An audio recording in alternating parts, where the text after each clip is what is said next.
Hello students, this is Sajid sir. Once again before you, chemistry, new unit starting today, acid, bases and salts. आज जो unit लेके आया हूँ मैं acid basis and salts chemistry में, unit number 3 है। इससे एक इम्पॉर्टेंट क्वेश्चन है, वो है reaction of acids with metals. ये आपके रीडर में पेज नंबर 35 पे है ये एक्सपेरिमेंट, और एसएससी बोर्ड एग्जामिनेशन के लिए बहुत ज़्यादा इम्पॉर्टेंट है। It is very important question for SSC board. तो क्वेश्चन पहले देख लीजिए कैसा आता है question. How the question is formed in the exam.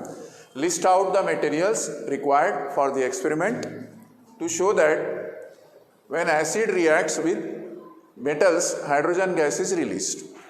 Write the procedure and observation of the experiment. What do you conclude from this?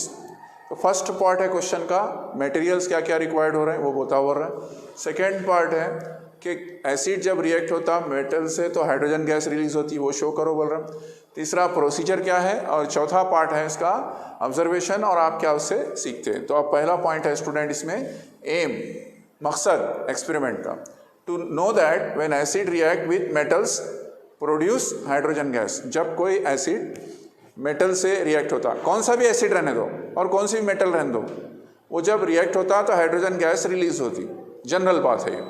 अब materials required क्या क्या होना इसके लिए, test tube, delivery tube, glass trough, candle, soap water, dilute hydrochloric acid and zinc granules. अब यहाँ पे वो एक एक चीज़ को अब आप देखेंगे।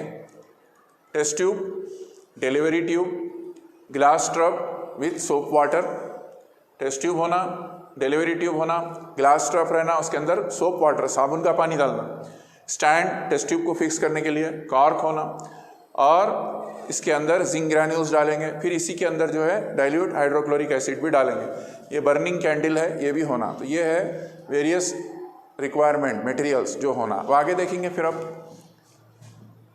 प्रोसीजर, तरीका, take about 10 ml of dilute HCl in test tube. क्या करेंगे, पहले टेस्ट ट्यूब लेंगे, इसको स्टैंड से फिक्स कर देंगे वर्टिकल। अब इसके अंदर पहले एक 10 ml डाइल्यूट हाइड्रोक्लोरिक एसिड डाल देंगे। डाइल्यूट का मतलब होता है स्टूडेंट स्ट्रॉन्ग रहना, पानी मिला हुआ रहता है, हाइड्रोक्लोरिक एसिड HCl, वो डाल देंगे। First step, take the test tube, put 10 ml dilute HCl in the test tube.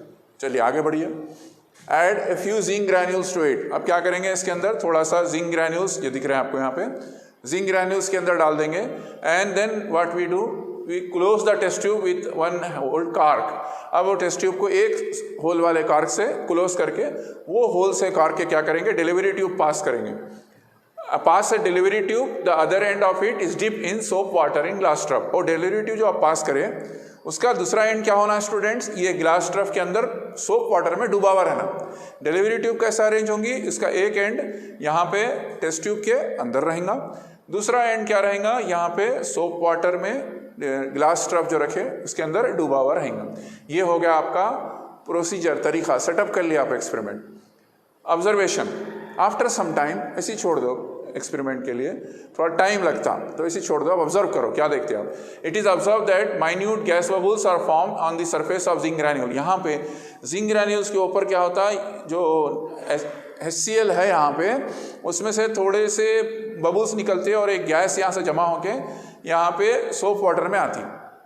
जब ये गैस सोप वाटर में आके रिलीज होगी तो क्या होता है स्टूडेंट्स, होता क्या, सोप वाटर के बबल्स बन जाते हैं। क्योंकि अगर आप सोप वाटर में कोई भी एयर फूकेंगे तो क्या होता है, बबल्स बन जाते हैं। तो यहाँ पे सोप वाटर के बबल्स बन जाते हैं और सोप वाटर के बबल्स ऊपर आना शुरू हो जाते हैं। अब आगे देखेंगे हम क्या होता।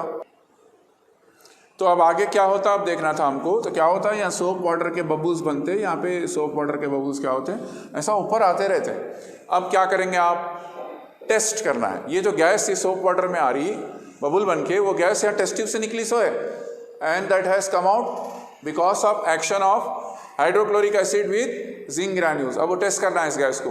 पास the gas form in this reaction through soap water. Soap water से जब आप पास करते, bring a burning candle near the gas filled bubble in soap water. जब सोप वाटर के करीब क्या करो, जो बबल्स है सोप वाटर के उसके करीब एक बर्निंग मैच स्टिक नहीं तो एक कैंडल लाओ, बबल बस्ट हो जाता। We will notice that the gas evolve burns with a pop sound indicating hydrogen gas. ये सोप बबल बस्ट हो जाता, इसके अंदर मैं लिख रहा हूँ कौन सी गैस रहती है, वो बस्ट हो जाता और वो कैंडल जो है आवाज़ के साथ जलना शुरू हो जाती। तो मतलब ये गैस कौन सी है? हाइड्रोजन है। Hydrogen gas burns with sound. तो ये प्रूफ हो गया कि ये जो टेस्ट ट्यूब से hydrochloric acid, dilute hydrochloric acid और zinc granules which is a metal, इसके बीच में जो रिएक्शन हुआ, the reaction which has taken place, as a result hydrogen gas is released. क्योंकि वो जो गैस यहाँ पे सोप वाटर में आके बबुल बनाई, वही बबुल के करीब आप जब बर्निंग कैंडल लाए, जलती हुई मोमबत्ती लाए, तो क्या हो गया? वो गैस पॉप साउंड के साथ बस्ट होकर जलना शुरू हो गई। मतलब वो गैस ऑक्सीजन नहीं थी, कार्बन डाइऑक्साइड नहीं थी, बल्कि क्या थी? हाइड्रोजन थी। We will notice that the gas evolve burns with a pop sound indicating hydrogen gas H2. Chemical reaction क्या होगा इसमें? 2HCl aqueous, AQ माने पानी में मिला हुआ dilute, plus Zn solid, S माने solid, zinc granules, give rise to zinc chloride aqueous. ये क्या होता? जिंक क्लोराइड इसके अंदर ही बन जाता, वो तो अंदर ही रह जाता, लेकिन गैस बाहर आती। वो कौन सी गैस है? H2 gas. तो हम यहाँ पे इक्वेशन में इसको ऐसा अपवर्ड एरो बताएंगे। अपवर्ड एरो मतलब ये गैस क्या होती? बाहर आती। अब जो क्वेश्चन का लास्ट पार्ट है, कंक्लूजन और result. From this experimental activity, we can conclude that hydrogen gas is evolved when acids react with metal. Hydrogen gas is evolved, निकलती है हाइड्रोजन गैस जब कोई भी एसिड मेटल से रिएक्ट होता। ये कंक्लूड हो जाता, ये एक जनरल बात प्रूफ हो जाती कि whenever any acid reacts with any metal, the hydrogen gas is evolved. Now here we used hydrochloric acid for acid and zinc granules, zinc metal as per metal. अब इसके बदले आप दूसरा कोई एसिड यूज़ कर लो, सल्फ्यूरिक एसिड यूज़ कर लो, zinc के बदले कोई दूसरी मेटल यूज़ कर लो, तो भी रिजल्ट वही रहेगा। अब आपको क्या करना है, मैं हट रहा हूँ यहाँ से, डायग्राम का स्क्रीनशॉट ले लो और आंसर जब शुरू में जब मैं बता रहा था, जब भी उसको भी रोक के स्क्रीनशॉट ले लो। अब स्टूडेंट्स करना ये है, पहले स्केच प्रैक्टिस कर लो। जैसा मैं हमेशा बोला करता हूँ अपने वीडियोस में, 1-2 टाइम्स आप पूरे पॉइंट्स के साथ नीट स्केच प्रैक्टिस कर लेना। उसके बाद क्या करना, पूरे पॉइंट्स को एक मरतबा अपन रिकॉल कर लेना, एक्सप्लेनेशन सुन लेना, फिर अपने माइंड में सेटअप कर लेना, की पॉइंट्स बना लेना, शॉर्ट पॉइंट डिस्कस कर लेना, अपने आप पे कैसा लिखना है डिसाइड कर लेना।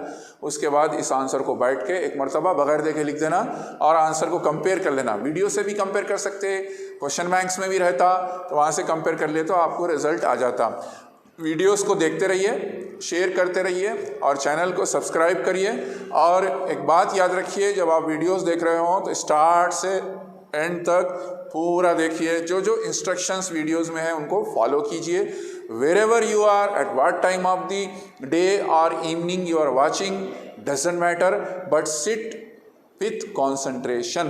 कॉन्सेंट्रेशन से बैठो, ऐसा बैठो जैसे कि टीचर सामने मौजूद है, क्लासरूम है, और बड़े स्क्रीन पे लगाओ, स्मार्ट टीवी पे लगाओ, फ़ोन से उसमें लगा सकते हैं। स्मार्ट टीवी पे यूट्यूब को डायरेक्टली भी डाउनलोड रहता पहले से, उससे ले सकते हैं आप। तो इसमें क्या है, आपका व्यूइंग एक्सपीरियंस, देखने का एक्सपीरियंस बहुत अच्छा और इन्हांस होता। बोर्ड पे वर्ड्स भी क्लियर नज़र आते, हम लोग भी क्लियर नज़र आते। तो ये कोशिश करिए अच्छे तरीके से आप फॉलो कर सकें। कुछ अगर आपको नहीं समझ में आ रहा है तो फिर आप वापस जाइए और स्क्रॉल करिए, स्क्रॉल बैक, खाली ऐसा फिंगर करें तो स्क्रॉल बैक हो जाता। और फिर देखिए, कई बार देखिए, जितने बार आप देखेंगे कुछ ना कुछ छूट जाता, तो वो आप कंसंट्रेशन से करो। और 10th क्लास के लिए मेहनत करते रहो, एग्ज़ाम होगा, अफवाहों पे ध्यान मत दो, डोंट गो अबाउट रूमर्स में ध्यान रखो दो, एग्ज़ाम है, होगा, प्रिपेयर करो। Thank you very much, have a nice day.